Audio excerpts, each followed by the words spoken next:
전 세계 상위 0.1% 인재를 키운 부모님들의 공통점은 무엇일까요? 세계적으로 큰 성공을 이룬 기업가들을 인터뷰한 콘텐츠나 책은 많습니다. 그런데 여기 기업가들뿐만 아니라 그들의 부모님과 가족들을 인터뷰한 분이 있습니다. 현재 세계적으로 인정을 받고 있는 기업인, 혁신가, 크리에이터 총 70명의 인재들의 가족들을 인터뷰했다고 하는데요. 그리고 놀랍게도 여러 공통점을 발견하셨다고 하는데 오늘 영상에서 공통점 3가지를 소개해 드리려고 합니다. 오늘부터 우리도 적용 바로 가능한 팁들입니다. 재밌게 봐주세요.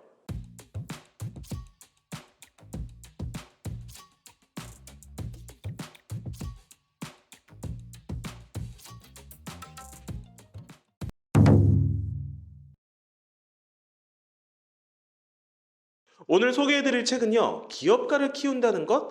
이 정도로 해석할 수 있을 것 같은데, 한국에는 아직 출간이 안 됐어요. 근데 내용이 너무 궁금해서 저는 아마존 전자책으로 읽어봤습니다. 70명의 기업인, 그리고 그 부모님들을 인터뷰하며 느꼈던 점들을 인사이트만 적은 게 아니라 각 인재들별로 따로 특이점들을 상세하게 적으셨더라고요. 책에는 롤 넘버 1부터 10까지 정리를 하셨는데요. 오늘 영상에서는 요약해서 그중 3가지를 소개해 드리려고 합니다. 첫 번째, 의미 있는 승리 경험과 패배 경험을 누리게 한다. 우리가 흔히 아이들의 자존감을 높여주기 위해서는 작은 승리 경험을 하게 해줘야 된다. 이런 류의 이야기를 많이 하잖아요. 그런데 이 책에서는 의미 있는 패배 경험도 승리 경험만큼 너무 중요하다고 이야기를 해요. 그 패배를 극복하는 과정을 통해서 더 큰 역량이 생긴다는 것인데요. 인상 깊게 읽었던 내용이 그 블루보틀 브라이언 미안 회장님의 스토리입니다.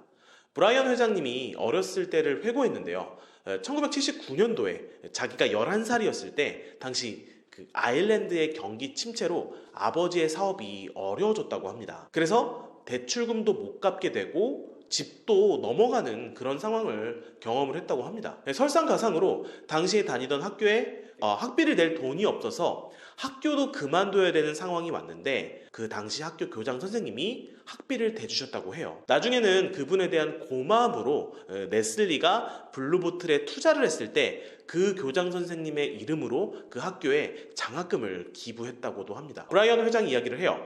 자기는 어렸을 때부터 사업가가 낭만적이지 않다라는 사실을 아버지의 실패를 통해 알고 있었다고요. 그런데 그런 실패의 경험 속에서 그것을 극복하는 과정 속에서 좋은 사람들을 만났고 지금의 성공을 이룰 수 있었던 자양분이 되었다고 이야기를 합니다. 사실 의미 있는 패배 경험이라고 해서 너무 거창하게 생각하진 않으셨으면 좋겠어요. 제 아들이 지금 5살인데요. 저의 육아 철학을 바꿔놓는 일이 2년 전에 있었습니다. 3살 때인데요. 이때는 애들이 집안에 막 돌아다니면서 이것저것 집안일을 따라해보고 막 그러잖아요.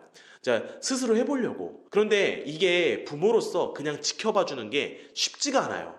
다칠까봐. 아니면 시간이 없으니까 얼른 도와주고 싶은 일들이 많거든요. 하루는 제 아들이 유리 물병에 담긴 물을 직접 유리컵에 따라 마시려고 하는 거예요. 제가 너무 자연스럽게 도와줬어요. 이렇게 다칠까봐 컵을 잡아줬죠. 쏟으면 물을 제가 또 닦아야 되잖아요. 근데 와이프가 저한테 도와주지 말라고 하는 거예요. 유리가 깨지고 위험한 것도 스스로 경험해 봐야 된다고요. 물을 쏟으면 닦는 법을 알려주면 되고 유리를 깨트리면 앞으로는 유리를 조심해야겠다라고 깨달음을 얻으면 되는 거라고요. 그런데 제가 아이가 스스로 성장할 수 있었던 그 기회를 막고 있었던 것이죠. 저도 모르게 너무 자연스럽게 아이를 걱정한다는 명분으로요. 알고 보니까 제 아들이 이미 유리를 잘 다루고 있었고 와이프가 훈련을 시키고 있었더라고요. 그러니까 중요한 건요, 무조건 도와주는 게 아니라 한 발 물러서서 아이가 실패해도 되는 안전한 환경을 마련해 주는 게 부모의 역할이었던 것이죠. 2번째, 돈을 쫓게 하진 않았지만 돈의 가치는 알게 했다. 조엘 홀랜드라는 CEO가 소개가 되는데요. 이 사람이 캠핑카 관련 회사 그 하비스트 호스트라는 곳을 창업한 사람입니다. 가장 영향력 있는 25세 미만 기업인 25명에도 선정이 된 적이 있더라고요. 이 조엘 홀랜드가 매사추세츠에 있는 밥슨 컬리지라는 사립대학교에 입학을 했는데 부모님이 대학 학비를 전혀 안 대주셨다고 합니다. 학자금 대출이랑 알바로 자기의 학비를 댔다고 합니다. 근데 이게 엄청난 동기부여가 됐대요. 학교 수업을 한 번도 안 빠졌대요. 자기가 계산해 보니까 클래스 하나에 $500 정도 되더래요. 자기가 학교 빠지고 뭘 한다고 500달러를 벌어낼 것 같지는 않더래요. 그래서 뭐 학업에 충실했다. 뭐 이런 류의 내용이었습니다. 뭐 이쯤에서 이렇게 말씀하시는 분들이 있을 것 같아요. 아, 미국 부모님들은 원래 대학 학비 안 대주는 거 아닌가요? 네, 맞습니다. 그런데 그것도 학비가 어느 정도일 때예요.